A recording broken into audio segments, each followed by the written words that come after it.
Vous êtes-vous déjà demandé si vos ongles, votre peau ou même votre haleine pourraient essayer de vous dire quelque chose sur votre foie? Cela peut paraître surprenant, mais en tant que médecin qui voit des complications hépatiques presque quotidiennement, j'ai appris à repérer les signes révélateurs dès qu'un patient entre dans la salle d'examen. Ces marqueurs murmurent souvent des avertissements sur des problèmes cachés bien avant des symptômes plus évidents apparaissent. Dans cette vidéo, nous allons explorer les 12 principaux signes de maladie du foie et à la fin, vous saurez exactement ce qu'il faut rechercher chez vous-même ou chez vos proches.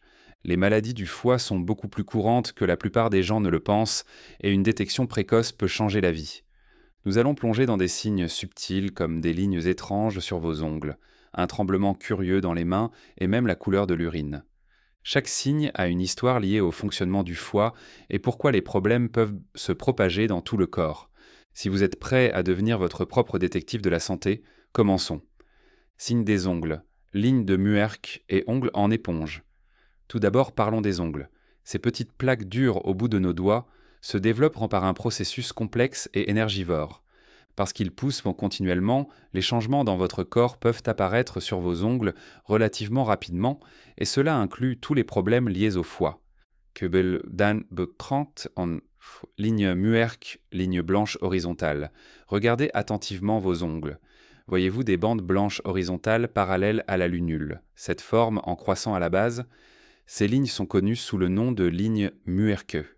Il est intéressant de noter qu'ils apparaissent dans le tissu sous l'ongle plutôt que sur l'ongle lui-même. Si vous appuyez sur votre ongle et que les lignes semblent s'estomper temporairement, c'est un bon indicateur qu'il s'agit de lignes de Muerke et non pas simplement de marques de surface. L'une des principales raisons de leur apparition est la faible concentration d'albumine. L'albumine est une protéine importante produite par le foie. Lorsque le foie ne fonctionne pas bien, en raison de cicatrices ou d'une inflammation, a souvent du mal à produire suffisamment d'albumine, et cette carence peut se manifester au niveau des ongles. Les ongles de Terry, ongles pâles ou blancs, bain ou blanc. Un autre changement des ongles qui peut indiquer une maladie du foie est celui des ongles de Terry, dans lequel l'ongle entier apparaît inhabituellement pâle, presque blanc. Normalement, les ongles ont une teinte rosâtre en raison des minuscules vaisseaux sanguins situés en dessous. Mais lorsque la maladie du foie est avancée, elle peut perturber les tissus et la circulation sanguine sous l'ongle, les faisant paraître très pâles. Si vous pensez avoir des ongles de Terry, vérifiez si vous pouvez toujours voir la lunule. Avoir une lunule visible exclut généralement les ongles de Terry, car la caractéristique de cette condition est une perte de couleur rose. Les lignes de Muerk et les ongles en griffe sont souvent associés à de faibles niveaux d'albumine, ce qui indique un problème de foie.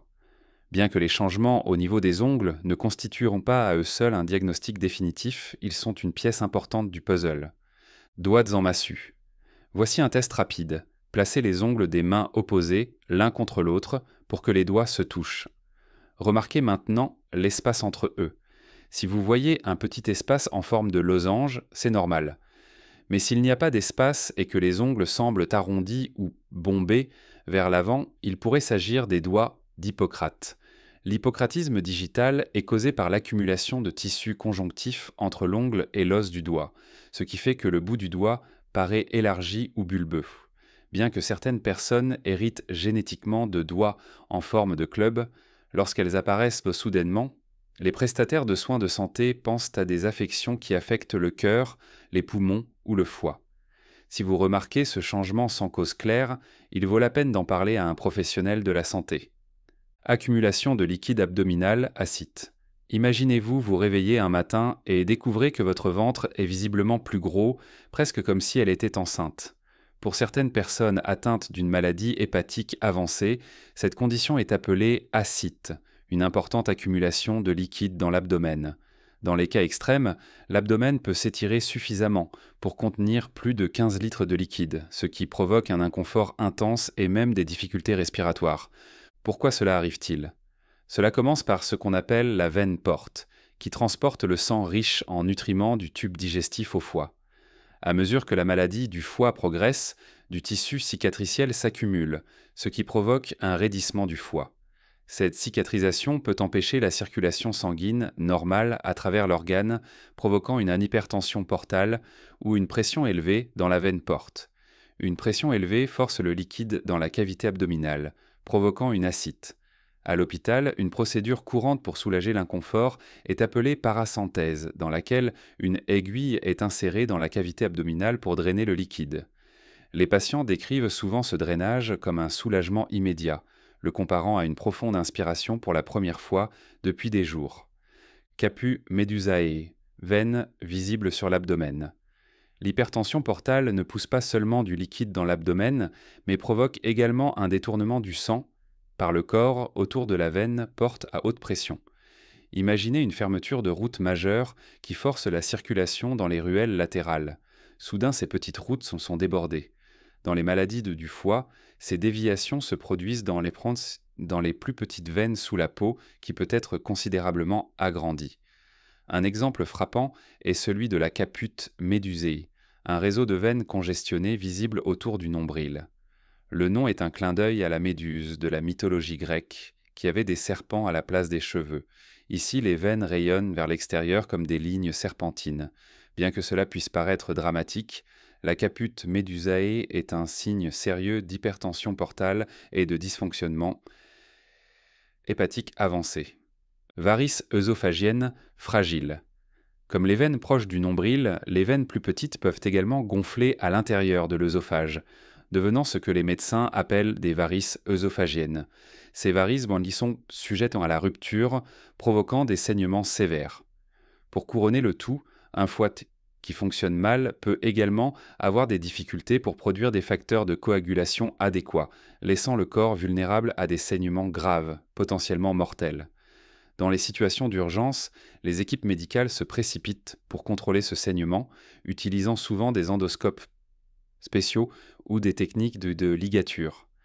Toute personne qui travaille dans un service d'urgence a probablement des antécédents de saignement dus à des varices œsophagiennes. Malheureusement, c'est l'une des complications les plus dramatiques et les plus dangereuses des maladies du foie. Érythème palmaire et névus stellaire. Regardez la paume de vos mains.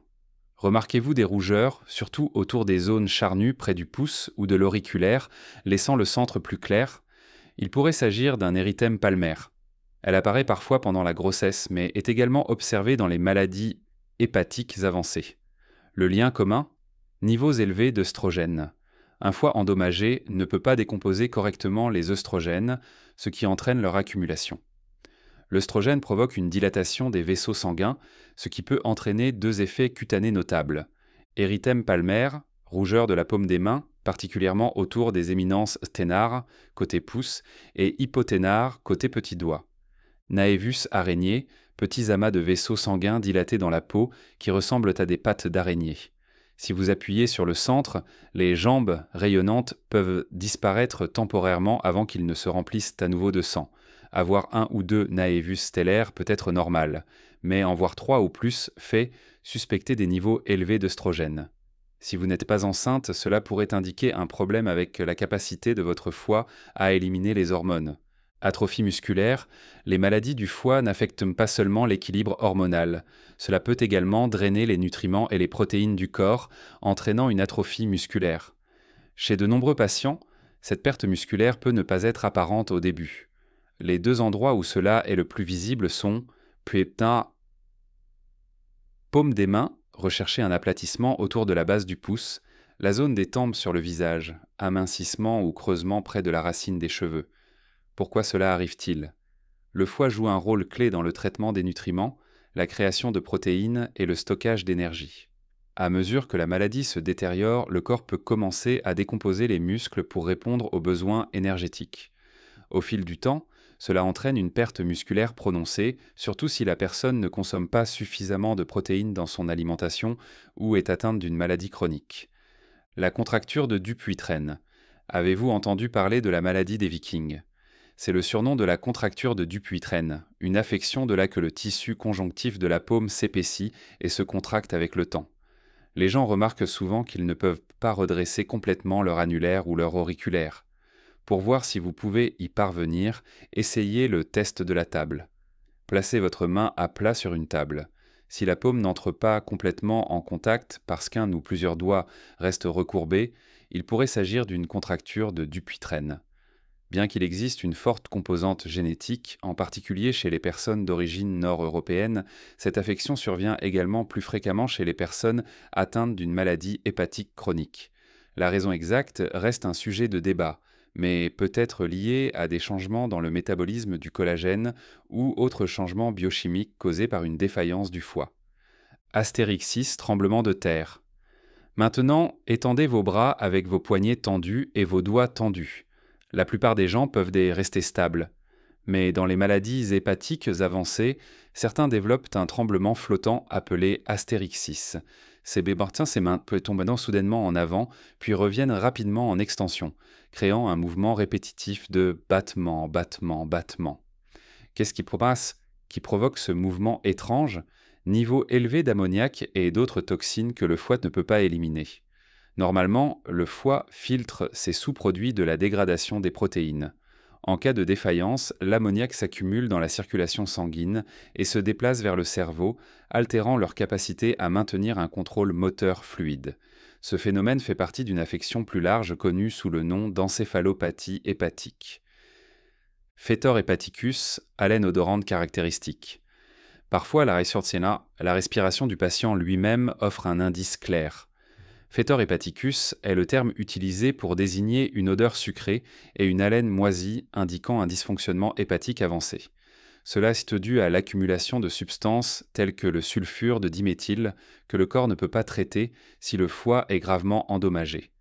Je me souviens d'un cas où un patient a été amené aux urgences inconscient. Ses signes vitaux étaient stables et son taux de sucre dans le sang était normal, mais il ne répondait pas aux stimuli. L'un des indicateurs les plus importants était l'odeur sucrée et moisie caractéristique de son haleine. Des analyses de sanguine ont confirmé plus tard un niveau dangereusement élevé d'ammoniac, ce qui indiquait une encéphalopathie hépatique.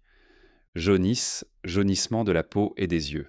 Aucune discussion sur la maladie du foie serait complète sans la jaunisse, une condition dans laquelle la peau et le blanc des yeux apparaissent de jaune. Le coupable est la bilirubine, une substance jaunâtre produite lors de la dégradation des globules rouges. Le foie traite et excrète normalement la bilirubine. Mais si le foie est compromis, la bilirubine peut s'accumuler dans la circulation sanguine, provoquant cette teinte jaune révélatrice. Les patients peuvent également remarquer une urine de couleur thé si les niveaux de bilirubine sont considérablement élevés. Bien que la jaunisse puisse avoir d'autres causes, telles que des obstructions des voies biliaires ou des troubles hémolytiques, son apparition indique généralement un problème hépatique majeur. Si jamais vous le détectez chez vous, il est essentiel que vous consultiez immédiatement un médecin. Ecchymose ou saignement facile. Avez-vous déjà vu une ecchymose mystérieuse sur votre bras ou votre jambe et vous êtes-vous demandé d'où elle venait? Des ecchymoses occasionnelles ne sont pas rares, mais des ecchymoses fréquentes ou importantes, surtout celles qui guérissent lentement, cela pourrait être le signe d'un problème de foie. Le rôle du foie dans la coagulation, facteur de coagulation. Le foie produit des protéines appelées facteurs de coagulation, qui sont essentielles à la formation de caillots sanguins et à l'arrêt des saignements. Plaquettes. Bien que les plaquettes soient générées dans la moelle osseuse, le foie produit une hormone appelée thrombopoïétine, qui stimule la production de plaquettes. En cas de maladie du foie, la production de facteurs de coagulation diminue et, souvent, on observe une diminution de la thrombopoïétine, ce qui entraîne une diminution des plaquettes. De plus, la rate peut grossir en raison de l'hypertension portale et piéger les plaquettes, ce qui réduit encore davantage leur circulation dans la circulation sanguine. Il en résulte que les personnes atteintes d'une maladie hépatique avancée peuvent avoir des ecchymoses plus facilement et prennent plus de temps à coaguler. Pourquoi la prévention est importante en matière de maladie du foie? Il n'existe souvent pas de solution simple autre qu'une greffe du foie, ce qui rend la prévention et la détection précoce cruciales.